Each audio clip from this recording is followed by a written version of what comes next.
لە دۆزەخدا خۆشی نییە، دڵخۆشی نییە، شادی نییە، پێکەنین نییە. ئەوەی کە لە دۆزەخدا هەبێت چییە؟ گریانە.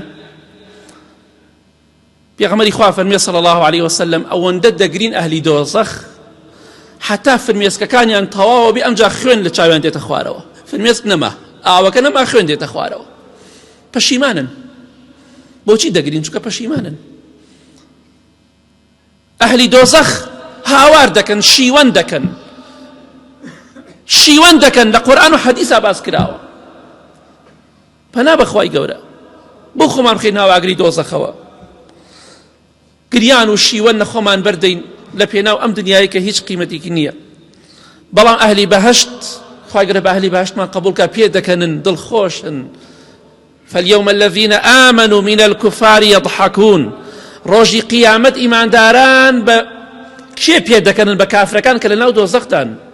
خوای گەورە پێشانیاندا ئەی ئیمانداران سەیری کافرەکان کەن، ئەوانەی کە لە دنیا گاڵتەیان بە ئێوە کرد، گاڵتەیان بە دینی ئێوە کرد، گاڵتەیان بە نوێژی ئێوە کرد، گاڵتەیان بە ئیسلامەتی ئێوە کرد، گاڵتەیان بە ڕیش و باڵاپۆشی و عابا و حیجابی ئێوە کرد، گاڵتەیان بە قورئان و ئیسلامی ئێوە کرد. تەماشاکە لە ناو دۆزەخە چیان لێ دەکەم. ئالەو ڕۆژەدا ئیمانداران بە کافرەکان پێ دەکەنن، بە بێباوەڕان و ملحیدەکان پێ دەکەنن، چونکە ئەوان بە هەموو جۆرێ سزا دەدرێن. خۆشی و شادی و بەختەوەری لە دۆزەخدا نییە، تەنها لە بەهەشتی خوادا هەیە. کەواتە ئەگەر دەوێت دڵخۆش بی لە دوای مردنت، هەمومان دەڵێن خۆزگایە هەر مناڵ بووینە، یا بە مناڵی بمردینە، یاخۆ دەڵێن مناڵ دڵی خۆشە. بەڵام ئەو دڵخۆشی کە مناڵێکی بێکێشە هەیەتی لە چاو خۆشیەکانی بەهەشتا هیچ نییە. کەواتە هەوڵێ بۆ بەهەشتی خوا بدەین، خۆشمان بە ئیزنی خوا لە ئاگری دۆزەخ بپارێزین، ئەوەندەی توانامان هەیە عیبادەتی خوا بکەین، بەڵکو ئینشاءڵڵا خوا بمان خاتە بەهەشتەوە. هەموو خۆشی و شادیەکانمان بە ئیزنی خوا دەست ئەکەوێ. خوای گەورە دەبینیت، پێغەمبەران دەبینی سەلامی خوایان لەسەر بێ.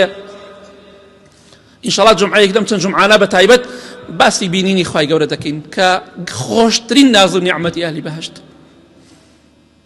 کەواتە خۆت لە بینینی خوا بێ بەش مەکە، خۆت لە بینینی پێغەمبەران سەلامی خوایان لەسەر بێ مەحروم مەکە، خۆت لە بینینی قەسر و کۆشک و تەلار و خۆشیەکانی بەهەشت مەحروم مەکە، لەبەر ئەم دنیایە کە هیچ قیمەتێکی نییە، زەمانی دەقەیەتر نییە ئێمە دەژین یا دەمرین. هیوادارم بە خۆماندا بچینەوە، خۆشیەکانی بەهەشت هەڵبژێرین، لە ناخۆشیەکانی دۆزەخیش بە ئیزنی خوا خۆمان بە دوور بکەین بە عیبادەت و بە چاک.